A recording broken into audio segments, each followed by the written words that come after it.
warung babi. Kan. Gila berisik, berisik. Lebih baik gitu bang. Barang bekas. Ya tadi barang bekas dari rosokan. Kalau ada tempurung mending nongkrong di pinggir jalan ngemis, itu lebih halal daripada jualan babi kayak gitu. Iya bang, saya aja kan alhamdulillah bisa aja gitu menghidupi anak istri kan. Maksud saya kan kerja sama saya gitu bang. Iya. Nah, cuman ya kurang lah bang untuk dia kan dua anak gitu bang. Dulu ya, kita sambut konten dulu ya teman-teman ya. Assalamualaikum bang. Terima kasih bang. Ya. Informasinya. Assalamualaikum warahmatullahi wabarakatuh.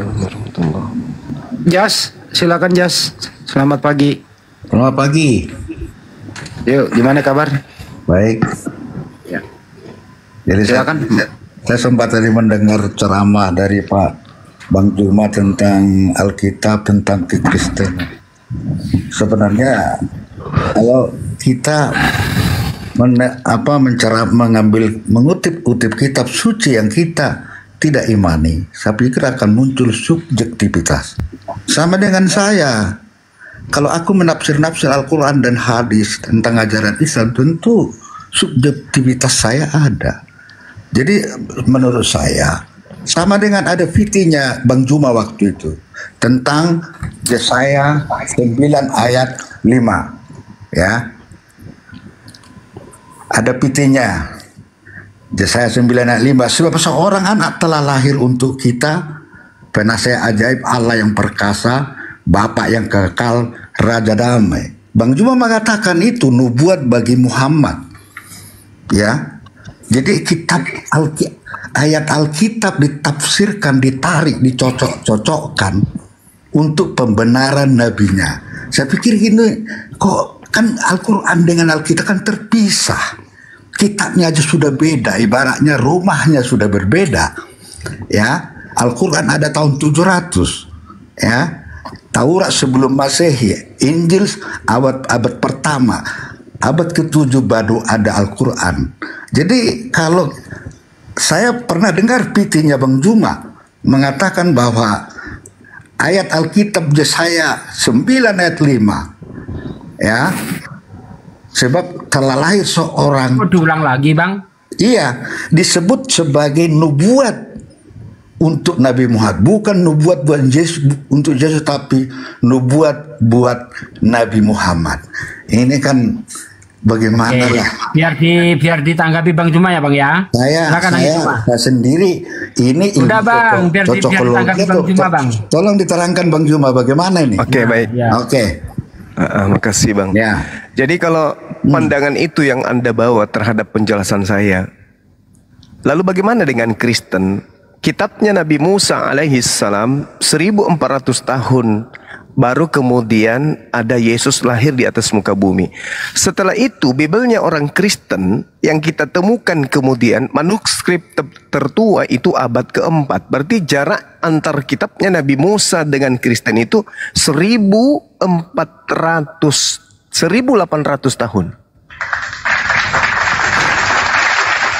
Orang Kristen pandai-pandaian mengambil kitabnya Yahudi, mentafsir-tafsirkan, mencocok-cocokkan, lalu kemudian mereka mencomot-comot dalil-dalil kitabnya orang untuk dipakai sebagai pembenaran kitabnya Kristen yang disebut dengan PB atau Perjanjian Baru. Saya berbicara ketika saya mengatakan di dalam Yesaya 9 nomor 6 atau nomor 5, ketika kemudian orang Kristen mengatakan itu adalah Yesus, rasa-rasanya pingin muntah. Karena tak ada satupun yang cocok dengan Yesus. Penasihat ajaib, siapa yang dinasihatin Yesus? Damai, Raja damai, apa yang didamaikan sama dia? Apalagi kekal, kekalnya di mana? Ajarannya setelah dia terangkat ke langit habis, dibabat sama Kristen, diganti gonta-ganti sama orang Kristen. Apa? Tidak ada. Nah, ketika dipaksakan itu sebagai nubuat, maka saya katakan itu lebih pas dengan baginda Rasulullah Muhammad sallallahu alaihi wasallam. Tapi bukan itu jadi persoalan, saudara. Ketika Anda mengatakan bahwasanya saya kemudian pandai-pandai yang mentafsirkan kitabnya orang Kristen. Lah, bagaimana dengan Kristen? Bukan cuma mentafsirkan, tapi mengambil terjemahan kitabnya agama lain. Ayo, orang mana di dunia ini yang punya akal, yang mampu menjelaskan kepada kita yang waras ini bahwa perjanjian lama itu kitabnya orang Kristen? Siapa yang bisa dibodohi dan siapa yang bisa ditipu oleh orang Kristen? Kitab Taurat, kitab Tanakh, Ketubim, Nevi'im itu bukan punya Kristen. Itu punya Yahudi. Itu loh. Saudara harus paham itu. Kalau saya hanya menjelaskan. Saya tidak mencuri terjemahan kitabnya agama lain. Lalu saya jadikan sebagai satu sampul dengan kitab saya. Saya tidak jadikan terjemahan kitabnya orang Yahudi. Lalu saya ambil, saya kumpulkan bersama dengan Al-Quran saya. Enggak. Agama saya punya harga diri. Agama saya adalah agama hak. Bukan agama yang dibuat-buat manusia dengan mengumpulkan cerita-cerita yang ada di agama orang lain. Ada enggak pendeta, pastor, lulusan manapun yang bisa menjelaskan kepada saya? Apa haknya orang Kristen menempelkan kitabnya orang Yahudi meskipun dalam bentuk terjemahan ke dalam kitabnya mereka? Apa haknya kira-kira? Ada? Enggak ada.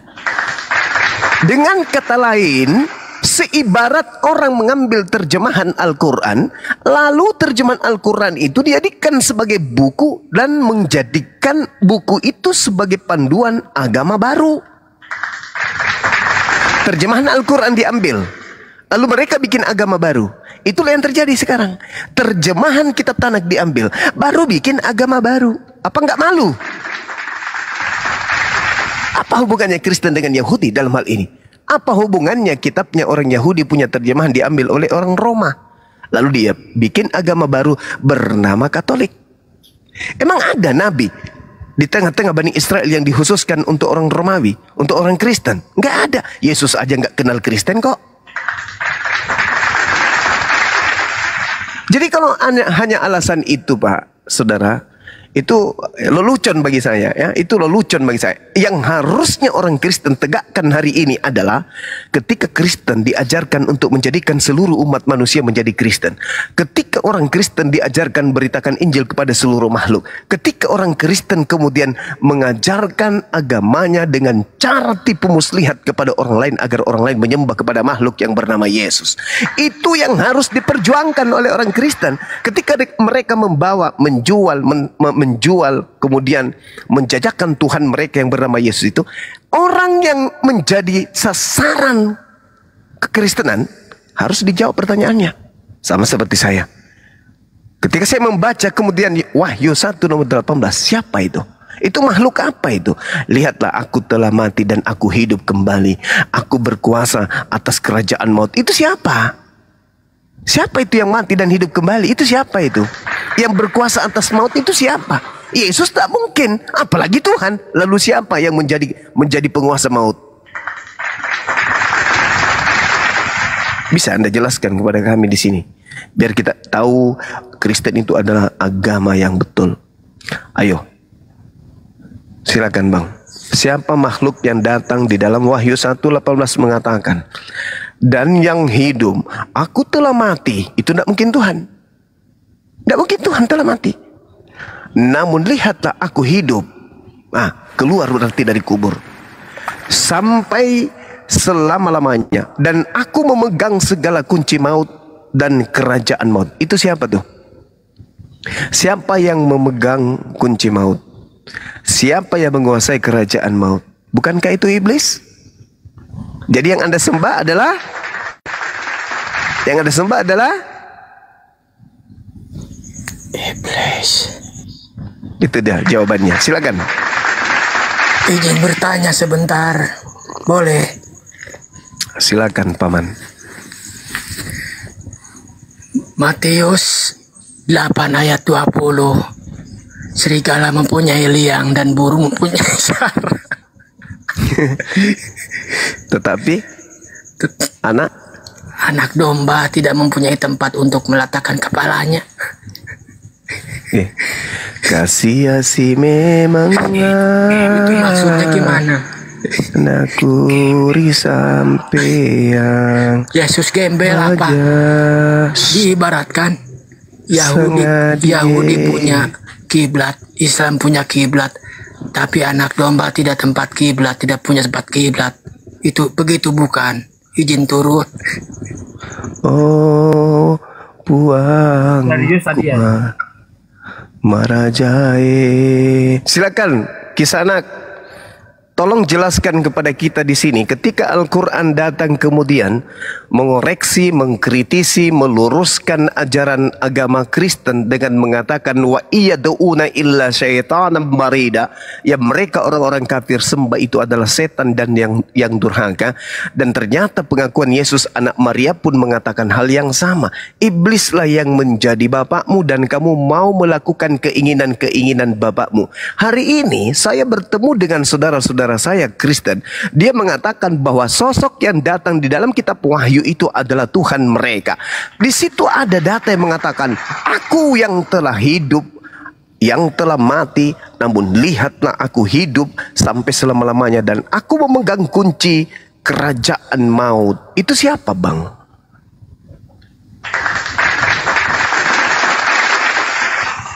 Kalau Tuhan, Allahu la ilaha illa huwal hayyul qayyum. Tuhan hidup kekal, tidak mengalami kematian. Ulangan 32 nomor 39. Akulah Tuhan, akulah yang maha menghidupkan dan yang maha mematikan. Yang di dalam Wahyu, aku mati dan aku bangkit kembali, dan aku adalah penguasa kerajaan maut. Itu siapa, Bang? Tunggu, boleh saya berbicara ya kalau saya. Iya, silakan. Silakan. Saya di mute terus nih. Jadi, silakan, Bang. Begini Bang Juma, kalau Bang Juma menafsirkan Alkitab menurut keimanan saudara itu kan berbeda. Sudah disebutkan Yesus mati dalam kemanusiaannya. Dia masuk ke dalam mengalahkan kerajaan maut. Ya, dia mengalahkan kematian. Dia bangkit. Dan ini fakta sejarah. Dan fakta sejarah ini kita tutup saja pada saat dari abad pertama sampai abad ke-6 tidak ada yang menyangkal penyaliban Yesus. Kitab suci kita tutup, kita buka tulisan sejarawan. Pada abad pertama sudah menulis fakta sejarah penyaliban. Ada beberapa sejarawan, Pelapius, Josephus, ada kita sebut. Tetapi pada abad ke-7 mengatakan, tapi memang Nabi Isa katanya kan, ya Nabi Isa tidak disalib ya tidak masalah, karena Nabi Isa bagi kami bukan Tuhan Yesus, no problem sebenarnya. Tapi kalau dikait-kaitkan Nabi Isa lalu dikatakan Yesus tidak disalib dan dikatakan digantikan, diserupakan, lah siapa namanya orang yang diserupakan? Tidak terjawab juga siapa. Bukankah ini hanya isu? Kalau orang misalnya orang kita salibkan ternyata KW, berarti kita tertipu kita menyalibkan orang. Ada penipunya karena digantikan. Itu kan menjadi liar. Jadi padahal di dalam tafsir kuno pun Isa itu wafat, Yesus itu disalibkan. Jadi para ulama sendiri pun berbeda tafsir. Tetapi kalau Nabi Isa tetapi kalau dikaitkan dengan Yesus tidak disalib, kita tutup kitab suci, kita buka catatan sejarah non-Kristen pada abad pertama sampai abad ke-6 tidak ada yang mengatakan Yesus tidak disalib, tidak ada. Lalu abad ke-7 disebut Nabi Isa tidak disalib tapi digantikan. Di sini pun ada persoalan. Tafsir berbeda juga. Ada tafsir yang mengatakan tidak digantikan tapi benar disalibkan. Ya. Terus siapa nama yang digantikan? Disebut Judas Iskariot. Mana dalilnya? Ada tidak ditulis di kitab suci Al-Quran Judas Iskariot? Tidak ada juga. Jadi menjadi isu liar. Ya. Jadi tidak ada kepastian. Yang namanya ajaran itu menurut saya harus pasti. Yesus disalib, bangkit hari ketiga, 40 hari di bumi, naik ke surga, disaksikan orang banyak termasuk murid-muridnya, dan mengucapkan, aku naik ke surga untuk menyediakan tempat bagimu, karena memang aku bukan datang dari dunia, aku datang dari dia, karena dialah firman Allah yang mengambil rupa jadi manusia, bukan persetubuhan suami istri menjadi manusia Yesus. Oleh karena itu dah firman Allah satu dengan Allah, sama dengan rohku satu dengan tubuh saya, perkataanku pun satu dengan saya, dengan tubuh saya, pikiran pun satu dengan tubuh, bukan tiga saya. Itu mengerti. Jadi mohonlah jangan kita menceramahi sebagai Juma, harusnya menerangkan kitab-kitab Al-Quran dan hadis, bukan menerangkan menurut versi. Pertama saya akan protes bahwa kitab Taurat, kitab yang diimani umat Kristen, umat Yahudi dan Samaria. Kristen dan Yahudi itu saudara tua iman. Perbedaan penafsiran tentang Mesias yang kami berpisah, bahwa Kristen sudah percaya atas nubuat bahwa Mesias yang dinubuatkan itu ya sudah hadir, yaitu Yesus. Tapi Yahudi sampai sekarang masih Panjang gantian. Ya, Udah panjang begitu. gantian. Terima kasih. Iya. Izin turunnya.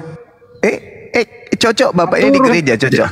Cocok di gereja, cocok sekali di gereja. Kenapa? Karena orang-orang di gereja itu nggak ngerti Bible.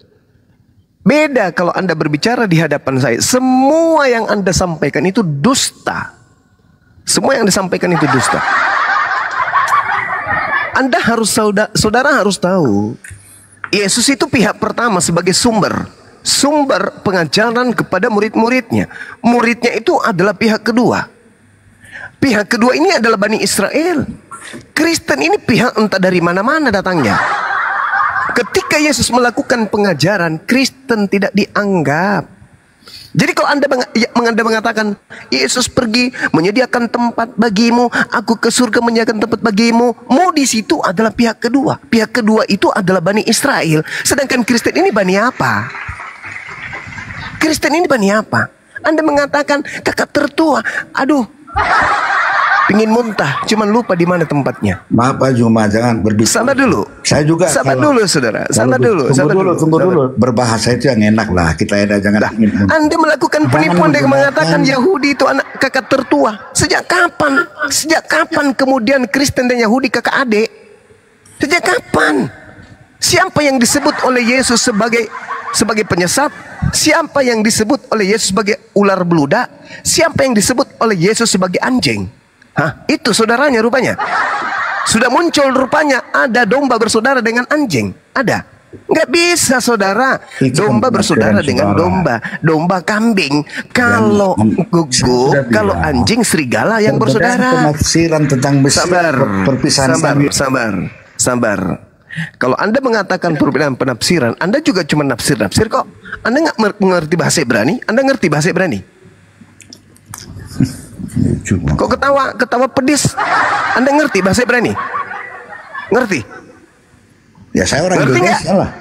Ya itu dia, berarti Anda cuma tafsir juga kan Paman. Begini cuma kalau begini apa? Mencurigai begini apa? Al-Quran pun diterjemahkan oleh Kementerian Agama oleh ahli bahasa, dan itu saya baca ahli bahasa di Departemen Agama menerjemahkan Al-Quran, dan itu saya percaya itulah artinya bahasa Indonesia. Jadi kalau kita kembali ke teks asli saya tidak tanya itu saudara. Jadi saya tidak tanya itu. Yang saya tanya adalah apakah Anda bisa bahasa Ibrani? Anda ngerti, Anda bisa baca Ibrani?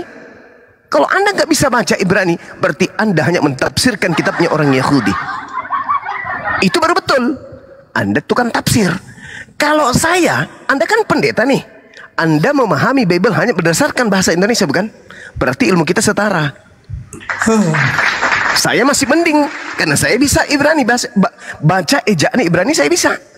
Anda nggak bisa, berarti ilmu saya lebih di atas daripada Anda. Kan gitu. Maksud saya gini, Anda tidak percaya kepada penerjemah-penerjemah di lembaga-lembaga keagamaan. Jadi Saudara, justru saya membaca, selalu saya referensi soal Al-Quran ya, terjemahan Departemen Agama, karena saya percaya di sana ada ahli bahasa. tapi Jadi Islam saya itu tidak perlu kembali ke bahasa Arabnya, tidaklah. Karena saya salah, Anda percaya. salah. Kelirunya di situ, Saya saudara. percaya kepada Memahami penerjemah Islam, Departemen Agama, ahli memahami bahasa. Islam itu, saudara, memahami Islam tidak hanya dengan ilmu terjemah. Itu bikin malu. Paham Islam pakai terjemah saja. Betul, untuk memahami Islam salah satu ilmunya adalah terjemah. Tapi masih ada kurang lebih 14 ilmu yang Anda harus kuasai yang lain untuk memahami Al-Quran. Paham ya sampai situ? Berbeda dengan Bible. Bible Bible diimani itu bukan dengan paham, bukan dengan mengerti. Bible itu cuma dipercayai tok, bukan didasari dengan kajian ilmu Bible itu. Jadi Bible itu. Jadi begini. Sekarang pertanyaan saya gini, kita kerucutkan aja. Saudara, kita kerucutkan. Anda seorang pendeta, saya ingin tahu dari Anda.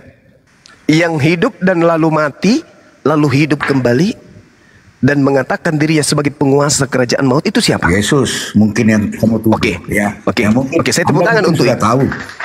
Saya tepuk tangan untuk itu. Nah, Sekarang, di dalam pengakuan Yesusnya, ternyata yang menguasai kerajaan maut itu adalah iblis. Jangan-jangan Anda nggak tahu Bible dalilnya. Yang menguasai kerajaan maut itu adalah iblis. Menurut siapa? Menurut Yesus. Yang mengaku di dalam Wahyu 1 nomor 18. Sudah pasti bukan Yesus, tapi iblis. Anda mengatakan saya tafsir. Oke, saya bacakan dalilnya. Gunakan akal sehat Anda, saya baca dalil. Yohanes 12 nomor 31. Sekaranglah waktunya dunia ini akan dihukumkan. Dunia akan dihukumkan. Dan juga waktunya iblis, penguasa dunia ini, dilemparkan keluar.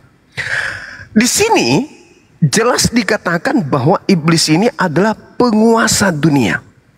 Lalu kemudian diterangkan di dalam kitab Anda sendiri bahwa iblis ini adalah penguasa maut. 1 Yohanes 5 nomor 19. Kita tahu bahwa kita berasal dari Allah dan seluruh dunia berada di bawah kuasa iblis. Siapa ini yang menguasai iblis ini? Yang menguasai dunia ini? Baca Ibrani 2 nomor 14. Apa yang dikatakan di sana? Penguasa kerajaan maut adalah iblis yang berkuasa atas maut. Dalil. Coba Anda tunjukkan kepada saya di mana dalilnya Yesus pernah berkata sebelum dia terangkat ke langit, ya, bahwa aku adalah penguasa dunia. Tunjukkan kepada saya dalilnya. Aku adalah penguasa maut. Aku adalah penguasa kerajaan maut. Di mana Yesus pernah mengatakan itu? Bukankah Yesus mengatakan di dalam Yohanes 17:8, segala firman yang engkau berikan kepada aku telah aku sampaikan kepada mereka. Ini sebelum penyaliban. Sebelum penyaliban, menurut Yesus semua firman telah kusampaikan. Dan ternyata seluruh firman yang disampaikan Yesus, tidak ada yang mengatakan akulah penguasa maut, akulah Alfa dan Omega, akulah yang awal, akulah yang akhir, kepadaku diberi kuasa di dunia. Nggak ada ucapan seperti itu terhadap Yesus. Nanti setelah dia terangkat ke langit, muncul pengakuan Yesus lain yang kamu sembah, saudara. Oke? Apakah Tuhannya Yahudi pernah mati? Tidak pernah mati. Lalu siapa yang pernah mati? Yang dilemparkan ke goa, yang dilemparkan ke dalam alam maut? Iblis. Siapa yang keluar dari alam maut? Siapa yang keluar dari alam maut? Menurut Yesus, Yohanes 12 nomor 31, siapa yang keluar dari alam maut? Iblis. Berarti yang keluar dari kubur siapa? Yang kamu sembah yang keluar dari kubur itu siapa? Iblis. Buktikan ke saya, Bang, kalau Yesus pernah mengatakan aku adalah penguasa maut. oke, bukan begitu ya. Matius 28 ayat 18 ya. Nah, Itu sudah keluar dari kubur itu. ini perkataan itu. Jadi Loh, saya kan minta sebelum terjadi penyaliban, di mana Yesus berkata aku adalah penguasa maut.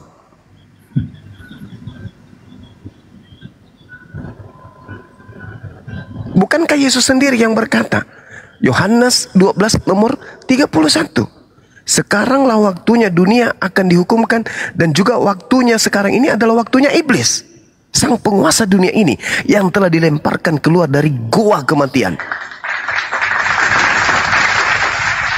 Siapa yang keluar dari goa kematian? Siapa yang dilempar keluar dari kuburan? Jadi Bang Diuma sesekali baca Yohanes 10 ayat 30, Yohanes 8 24. Jadi jangan comot-comot hanya untuk pembenaran. Ya kan disebut, tunggu dulu, aku dan Bapa adalah satu, ya. Yes, karena itu percaya bahwa aku adalah dia, maka karena kamu mati itu dalam dosamu. Itu karena itu Jadi, justru karena jangan hindar-hindari.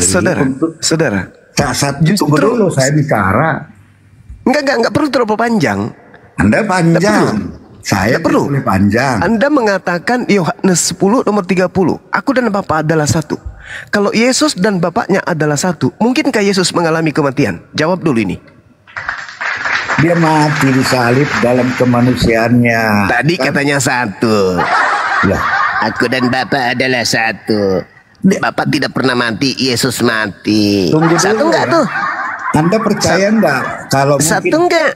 Mungkin konsep kita berbeda. Firman jelas firman berbeda. Allah dengan Allah itu satu. Mungkin sama kalian beda. Enggak. Ya, Jangan ke situ. Maka Yohanes 10 nomor 30 yang Anda bawa, aku dan Bapa adalah satu. Ya, ketika aku mati, Bapa juga ikut. Loh, tuh, kan jangan lari.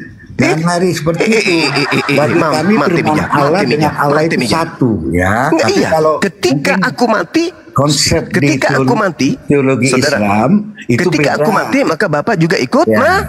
Karena Nabi Isa disebut juga roh Allah, ngawur, tapi disebut kok larinya ciptaan. kemana-mana. Bapak membawa dalil, Bapak yang lari kemana-mana. Ya maksud saya, jangan apa tuh? Anda membawa Yohanes 10 nomor 30 kan? Aku dan Bapak adalah satu. Iya. Ketika aku mati maka Bapak juga ikut Yesus mati disalib dalam Bapak mati juga. Mengambil Bapak mati enggak? Bapak mati enggak? Bapak mati enggak? Kemanusiaannya. Bapak mati enggak? Kemanusiaannya. Dalam kemanusiaan. Bapaknya yang kutanya, bapaknya mati enggak? Dalam kemanusiaannya, ya itu. Bapaknya mati enggak? Yang mati dalam kemanusiaannya.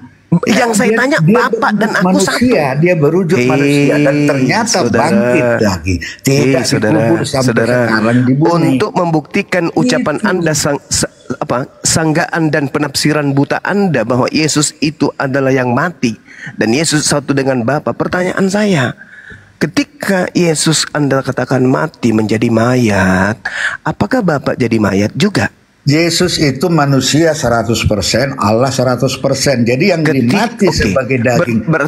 Berarti ketika dia mati, Bapak juga mati. Tunggu dulu. Jadi saya terangkan keimanan kami, bukan Anda menerangkan keimanan Kristen. Enggak, saya cuma bertanya. Saya bertanya loh. Saya bukan Anda punya iman Bapak Yesus satu. Ketika Yesus mati, Bapak ikut mati. Betul? Mestinya konsisten, kan? Mestinya konsisten. Ya konsisten dong. Jangan giliran Anda kejebak. Oh Bapak dan Yesus satu. Oke, kita ikutin.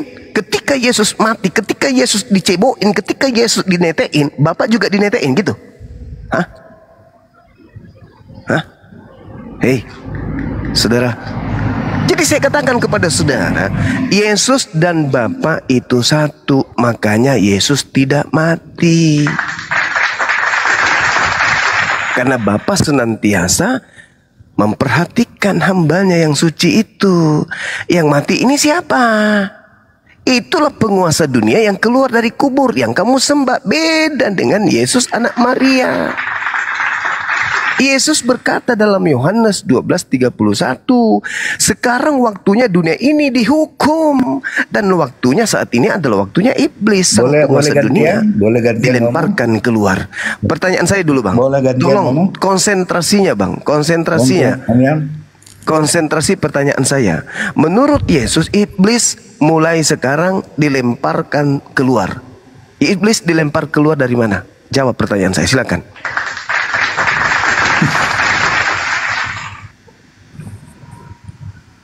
Jadi begini, Anda membuat pertanyaan ke saya, ya kan? Iya. Saya boleh bertanya juga. Boleh dong. Oke, saya bertanya ya. Jawab dulu. Jawab dulu nih, Bang. Anda Keluar dari mana? Itu pertanyaan Anda itu gimana ya? Susah menerang karena Anda sudah menafsirkan. Saya tidak mentafsirkan. Saya hanya minta kejujuran, Pak. Kejujuran apa? Yesus berkata, waktunya sekarang ini adalah waktunya iblis, sang penguasa dunia, dilemparkan keluar. Dilemparkan keluar dari mana? Kalau keluar dari surga kan sudah sama Adam. Sekarang Yesus mengatakan dia dilemparkan keluar. Yesus berkata dalam Matius 12 nomor 38. Apa kata Yesus? Angkatan jahat ini, orang Farisi ini minta satu tanda, dan tidak akan diberikan satu tanda kepada angkatan jahat kecuali bangkit dari kubur pada hari ketiga. Pertanyaan saya, siapa yang bangkit pada hari ketiga, dan itu tanda untuk siapa? Angkatan jahat kan? Pertanyaan saya, iblis dilemparkan keluar dari mana?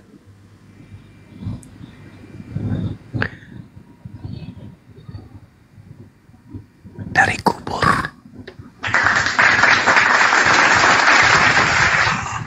Oke? Coba Usah Anda macet dulu ya. Coba Anda bandingkan ajaran Yesus ketika dia hidup dan ajaran Yesus ketika dia keluar dari kubur. Sama nggak? Yesus membangkitkan orang mati sebelum dikubur dia ya. Sebelum membangkitkan orang mati. Ya, Saya itu percaya. belum dikubur itu. Belum. Ya, saya dikubur. percaya itu. Tunggu Kenapa dulu. dia? Kenapa dia? Sabar. Saya bicara dulu.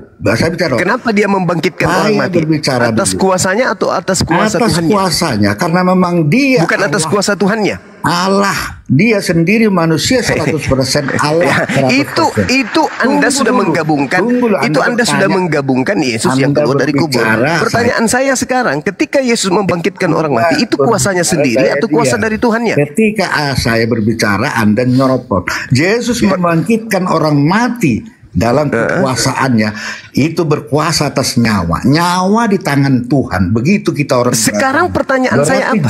Yesus membangkitkan Lazarus atas kuasanya sendiri atau atas kuasa Tuhannya? Jangan di-mute. Jamit terus ya udah saya izin turun. Jangan. Enggak. Saya sudah tanya kepada teman, jangan di-mute. Sekarang pertanyaan saya, Bang. Yesus membangkitkan orang mati atas kuasanya sendiri atau atas kuasa Tuhannya?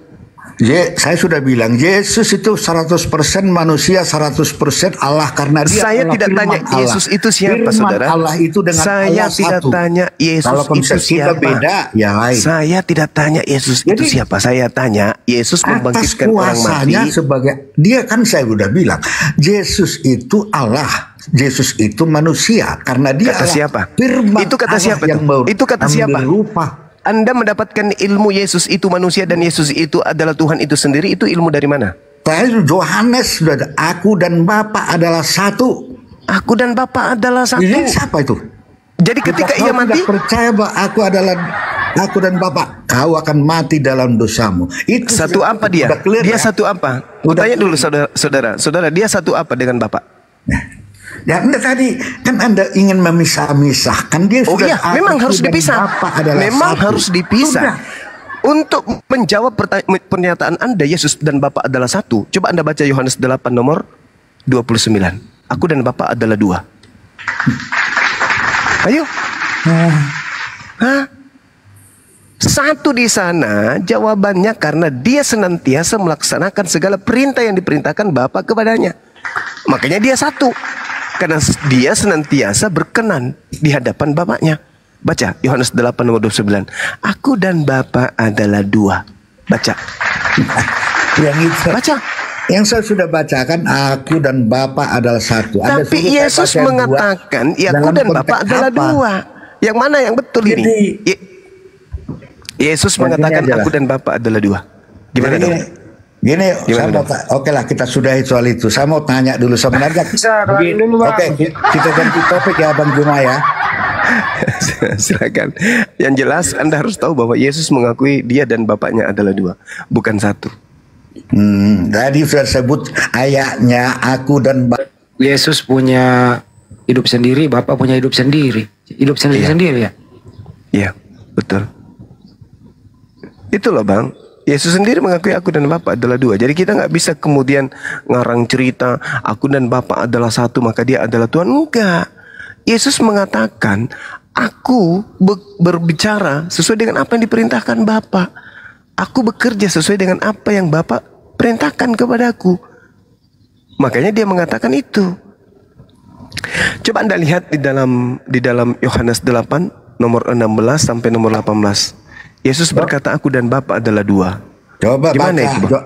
Yohanes 8 ayat 26. Karena itu tadi aku berkata kepadamu bahwa kamu akan mati dalam dosamu. Sebab jika kamu tidak percaya bahwa akulah dia, Dia kamu siapa? akan mati dalam dosa. Dia itu siapa? sesekali kutip, itu ucapan Yesus. Bahwa Dia siapa di akulah situ? dia. Jadi Dia itu, siapa dia yang dimaksud di situ siapa? ya sudahlah kalau begitu siapa lagi? Loh, siapa? Kan ditanya. Dia kan ditanya, siapa yang menyembuhkan orang ini? Siapa Mesias itu? Maka dia mengatakan, akulah dia, sang Mesias. Apa Mesias itu? Apa Mesias itu? Manusia yang diurapi. Akulah dia manusia yang diurapi itu. Pencipta langit dan bumi ini manusia enggak?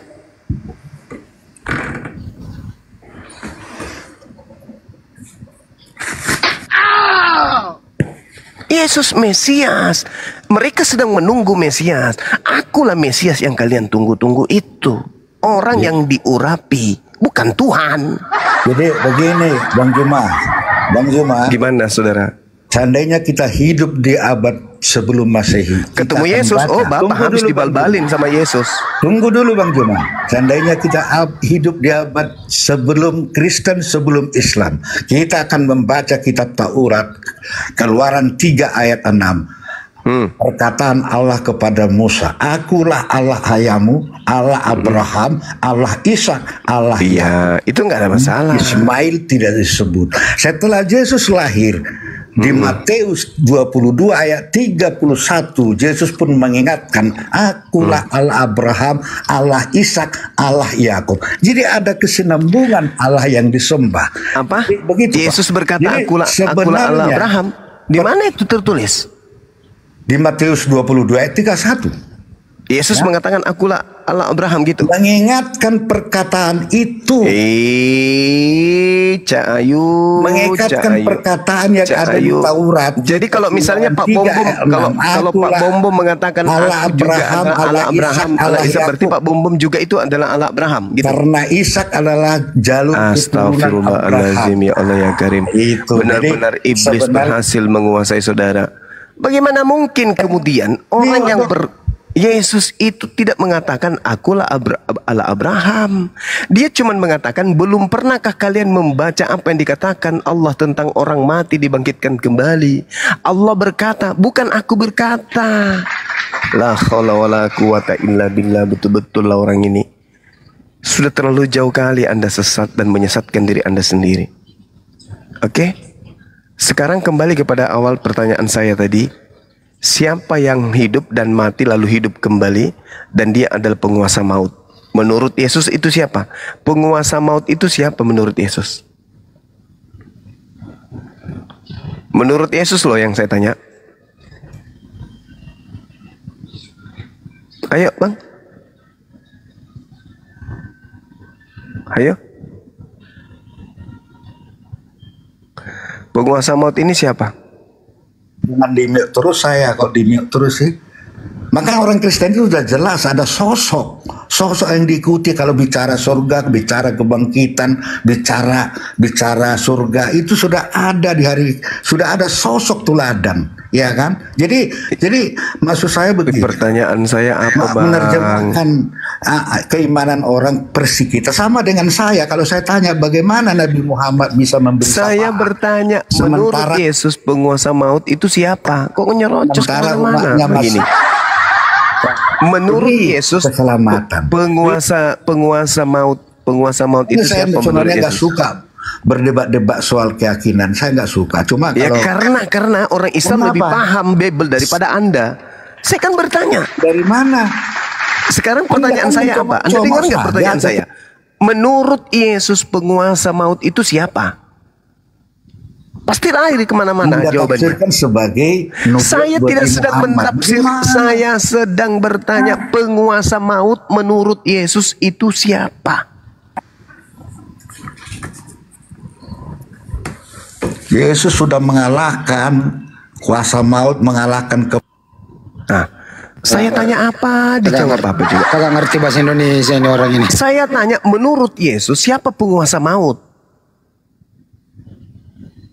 Menurut Yesus penguasa maut itu siapa?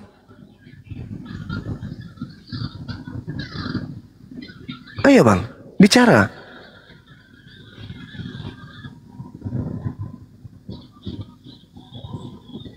Ya udah di terus ya sudah, saya nggak bisa bicara, saya izin turun aja. Penguasa maut itu siapa bang menurut Yesus? Kita bicara soal surga Bang Juma, saya mau tanya dulu ya. Saya pernah Selesaiin dulu ini bang topiknya. Penguasa maut menurut Yesus itu siapa? ceramah Ustadz katanya di surga itu kesibukan memecahkan. Pasti itu terjadi. Ini Ali. Baca Matius 19. Baca Matius 19 nomor 29. Pengikut Yesus diberikan 100 istri. Masa nggak sibuk pecahkan perawan itu kalau 100 istri? Saudara pikirlah itu, satu laki-laki 100 perempuan. Kira-kira nggak sibuk dia? Sibuk. Baca Matius 19 nomor 29. Masalahnya Anda pendeta Indonesia.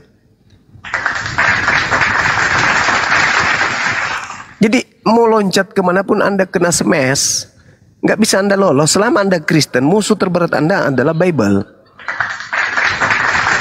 Baca Matius 19 nomor 29. Barang siapa yang meninggalkan istrinya karena Tuhan, maka dia akan memperoleh 100 kali lipat nanti di kerajaan surga. Ayo, 100 kali lipat istri. Di mana kata istri disebut? Jangan potong-potong ayat. Matius 19 nomor 29. Jangan potong-potong. Saya cuma dengar ceramah Ustadz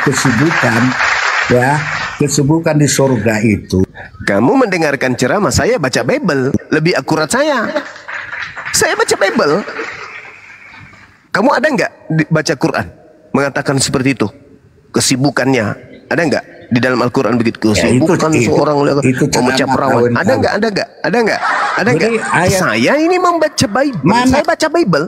Saya baca Bible. Saya baca ya. Yesus menjanjikan 100 istri. Silakan Anda baca. Jangan Anda potong-potong. Setiap orang yang meninggalkan rumahnya, saudaranya, ayahnya, ibunya, anak-anaknya atau ladang, mereka mengikuti aku akan menerima 100 kali lipat dan akan menerima hidup yang kekal.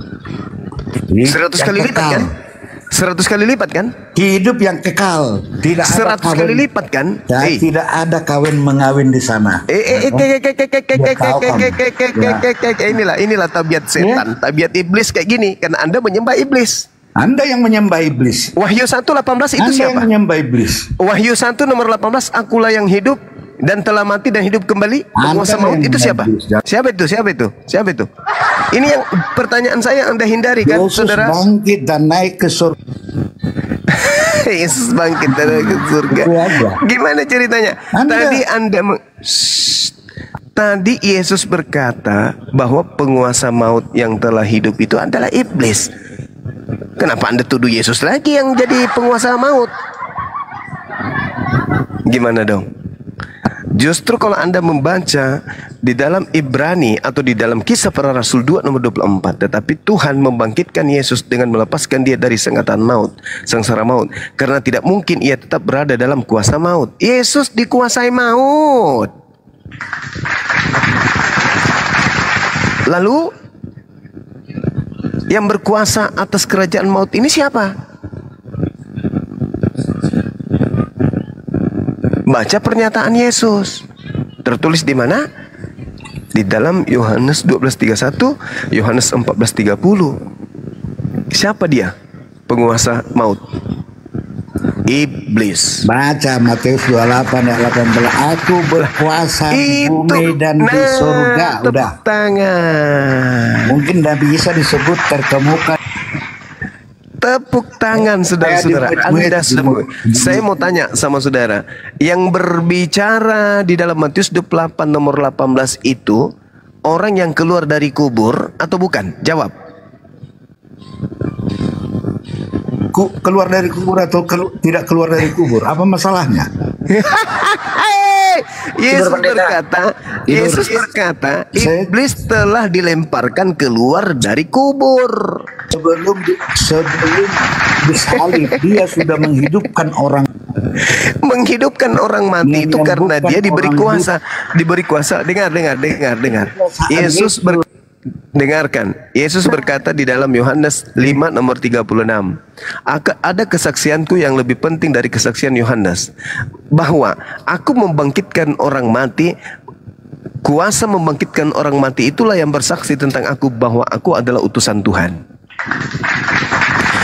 Baca lagi Kisah Para Rasul 2 nomor 22. Orang-orang Israel harus tahu, yang kumaksudkan adalah Yesus dari Nazaret, bahwa Yesus adalah manusia ditentukan oleh Allah untuk melaksanakan kekuatan, mujizat, kekuatan, tanda-tanda dan mujizat yang dilakukan oleh Allah melalui perantaraan Yesus. Berarti yang membangkitkan Lazarus bukan Yesus, tapi Allah, tapi melalui nabinya bernama Yesus. Sedangkan yang berbicara di dalam Matius 28 nomor 18 itu adalah orang yang keluar dari kubur. Itu siapa yang keluar dari kubur itu menurut Yesus? Yang keluar dari kubur, yang dilemparkan keluar dari kubur menurut Yesus itu siapa? Jawab dulu ini. Ayo. Yang dilemparkan keluar dari kubur menurut Yesus itu siapa? Kan jangan tarik-tarik. Dia nggak bakal jawab. Yesus sudah menguasai kerajaan maut, berkuasa. Mau iblis pun berkuasa. Di mana Yesus mengatakan itu? Di mana Yesus? Di mana Yesus mengatakan bahwa dia adalah penguasa kerajaan maut? Di mana? Di mana? Ini yang saya tanyakan tadi. Di mana Yesus pernah mengajarkan aku adalah penguasa kerajaan maut? Itu Yesus sampaikan di mana itu? Terus nggak fair lah kalian. Di mana bang? Jawab dong. Di mute terus, bagaimana menjawab? Sebentar ngomong. Karena Anda tidak menjawab, Anda bicara yang lain. Di mana Yesus pernah mengaku akulah penguasa kerajaan maut? Di mana Yesus mengaku itu? Di mana bang? Berkuasa di bumi dan di surga sudah sama itu. Itu adalah ucapan orang yang keluar dari kubur, yang dilempar dari keluar. Hei, gimana sih orang ini? Yesus berkata dalam Yohanes 12 nomor 31, sekaranglah waktunya dunia ini akan dihukum, dan juga waktunya iblis saat ini, yaitu penguasa dunia ini, yang dilemparkan keluar. Pertanyaan saya, iblis dilemparkan keluar dari mana? Lah Yesus sendiri yang berkata seperti itu.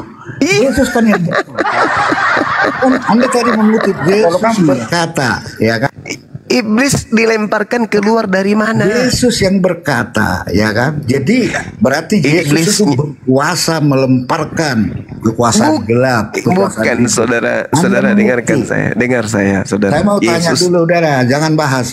Kita bahas dulu masalah kitabmu deh. Anda tanya dulu tuh kitabmu. Jangan ketinggian bahas Al-Quran. Ini aja Bible Anda nggak paham. Bagaimana? Ketinggian bahas Al-Quran. Ilmu Anda cuman Bible aja nggak paham kok. Pertanyaan saya, menurut Yesus yang dilemparkan keluar dari kubur itu siapa menurut Yesus?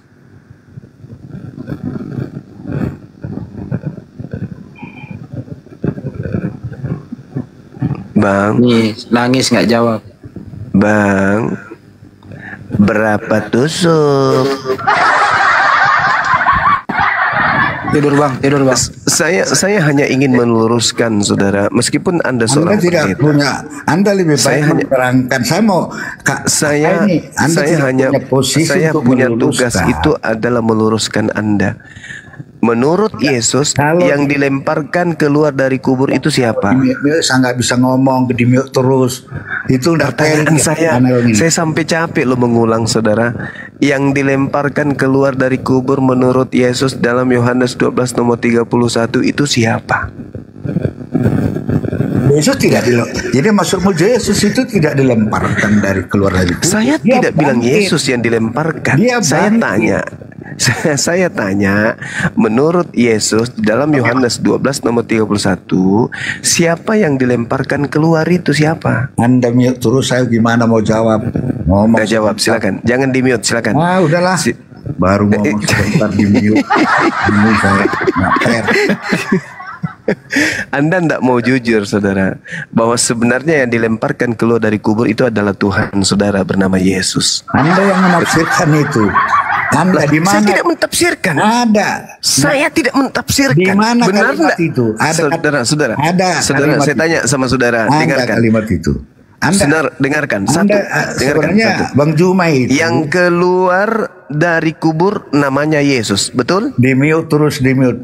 Anda yang menafsirkan itu, Yang keluar dari kubur namanya Yesus, betul? Anda menafsirkan sendiri kitab suci orang, menarik cocokologi. Saya Yang begini, keluar dari kubur namanya Yesus, betul? Ya, di betul. kitab Paman. sucimu pun tidak ada Yang itu. Anda sembah hadis pun bernama tidak Yesus ada yang itu. keluar dari kubur itu, betul? Betul. Nah, Hadis sekarang di hadis. mari kita cross check.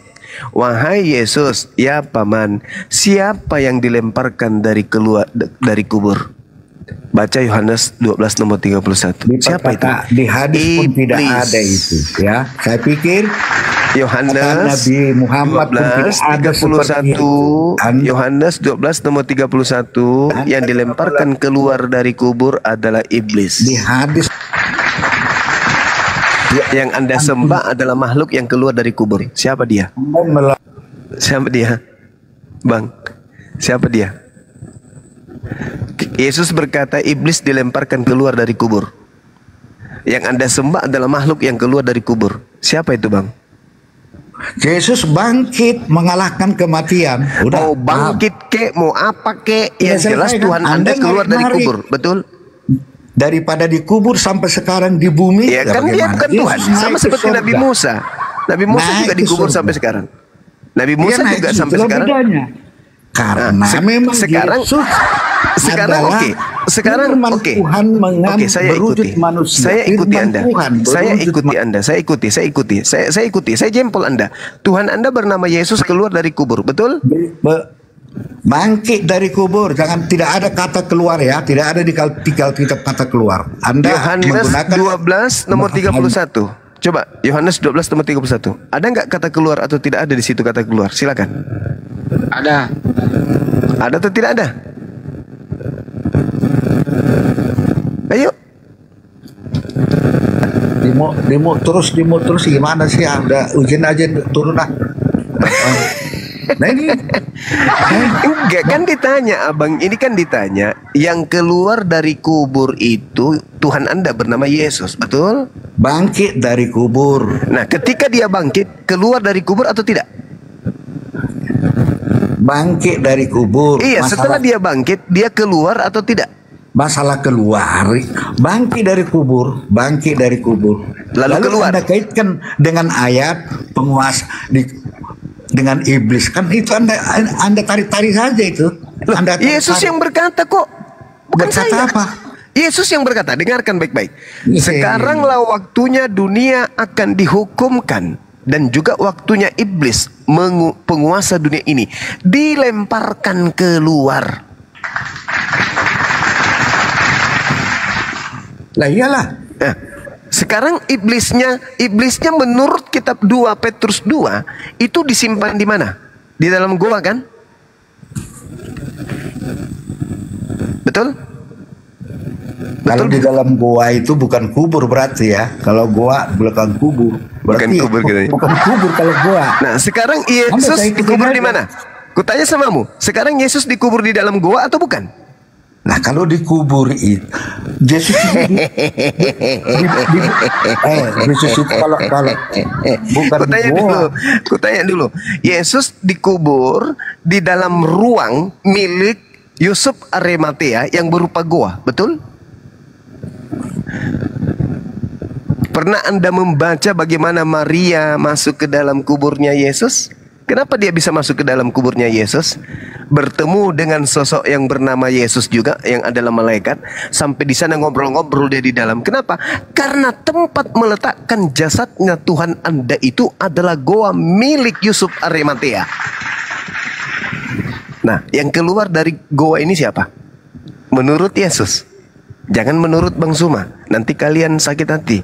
Menurut Yesus, Yohanes 12 nomor 31, yang keluar dilempar dari dalam goa ini siapa?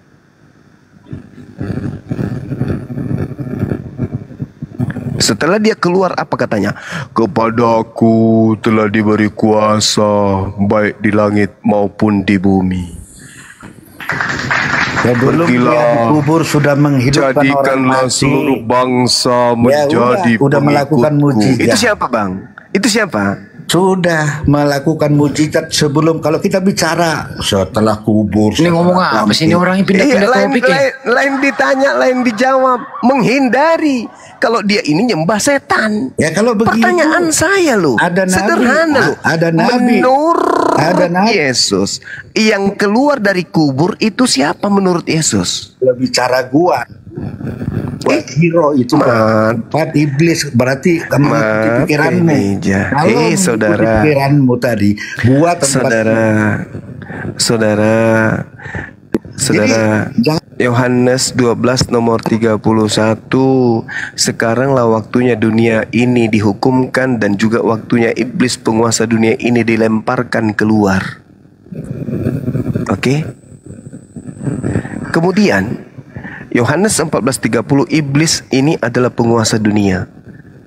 Yohanes 12 nomor 31, iblis mulai waktunya menguasai dunia sebab iblis dikeluarkan dari tempatnya. Pertanyaan saya, menurut Yesus, yang keluar dari kubur itu siapa?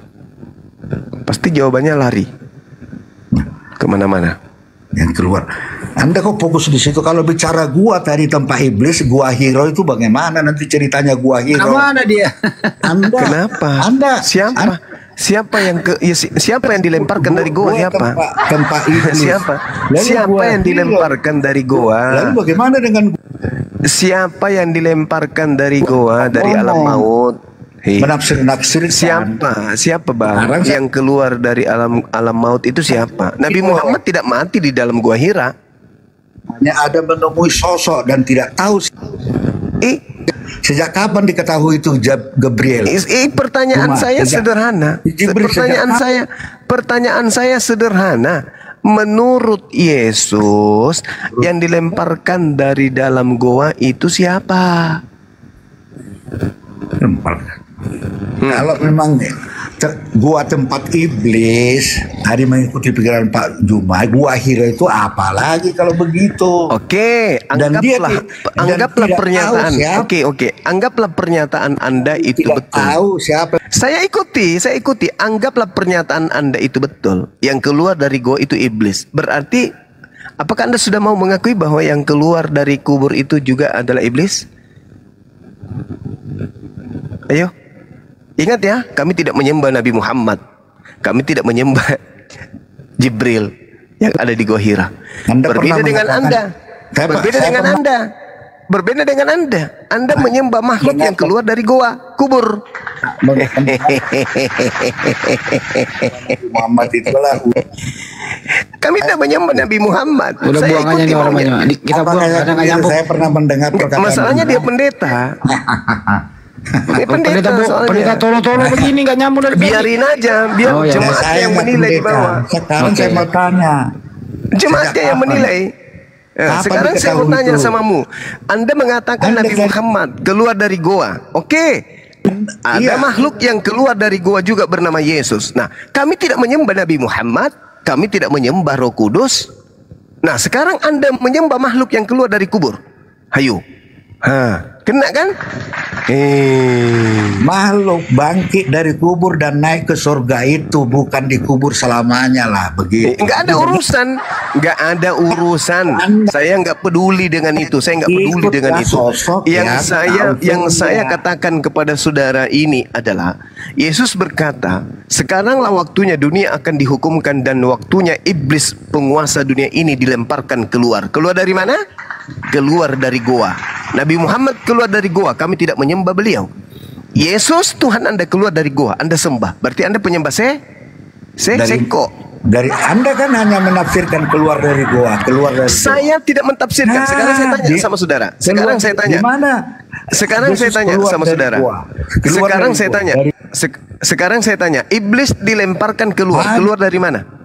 Hadis pun tidak pernah mengatakan seperti Anda melampaui, Pak. Hadis Yohanes 12 nomor 31, Cak Ayu. Mempersoalkan. Hei, jangan kau habiskan waktu saya hanya muter-muter di sini ya, Sugigi. Saya tanya samamu, saudara. Yohanes 12 nomor 31, iblis dilemparkan keluar. Pertanyaan saya, keluar dari mana?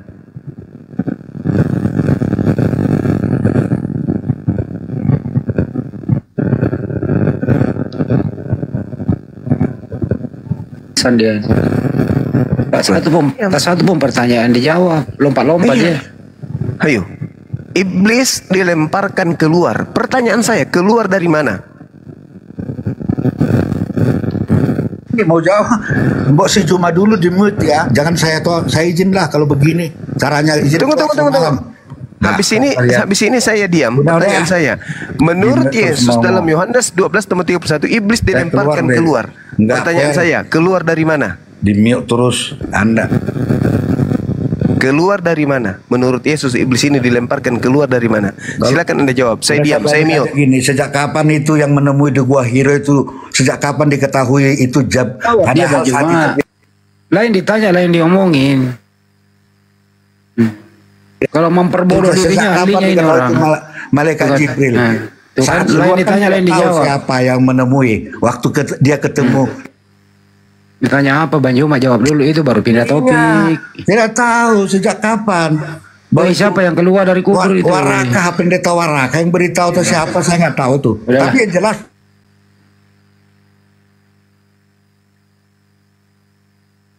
pendeta Tolo-Tolo. Lain ditanya, lain dijawab.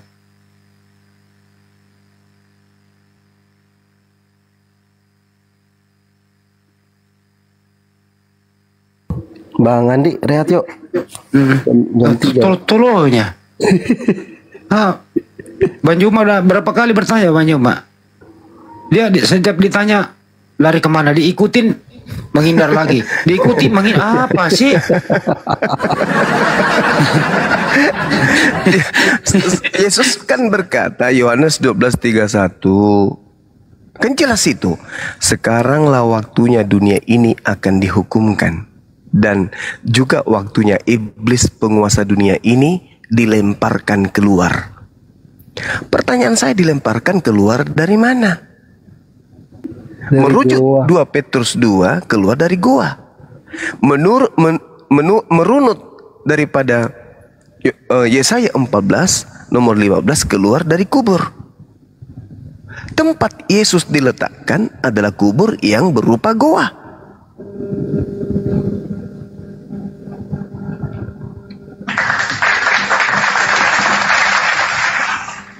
Lalu dia lari ke Nabi Muhammad. Kita ikutin.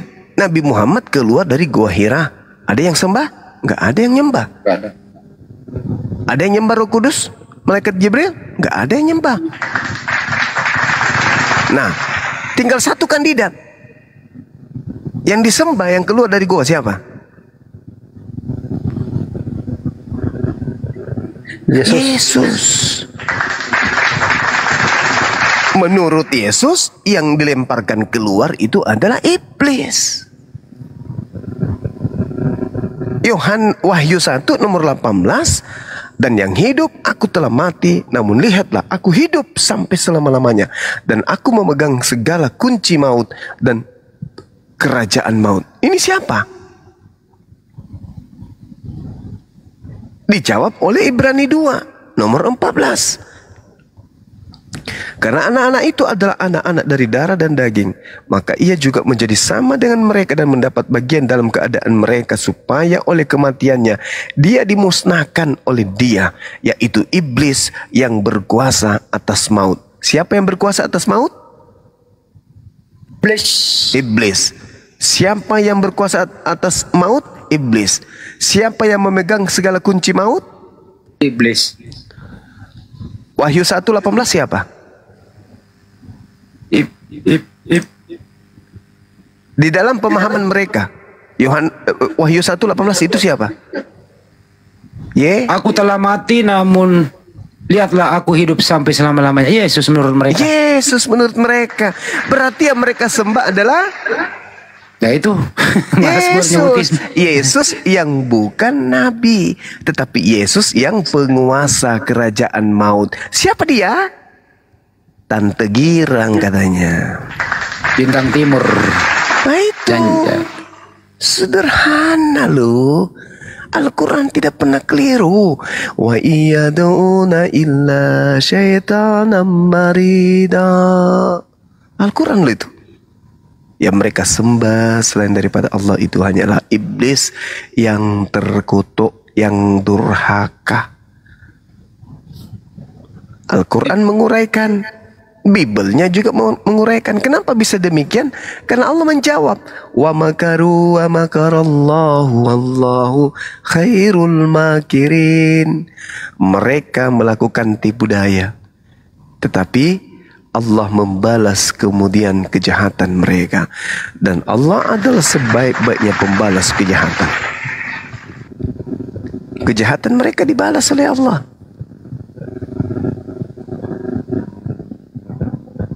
Oke. Jadi gimana, sahabat? pendeta ini kesimpulannya ditanya apa lari ke 72 bidadari. Bang Juma mengajar 100 istri, pindah ke mukjizat membangkitkan orang mati katanya Tuhan.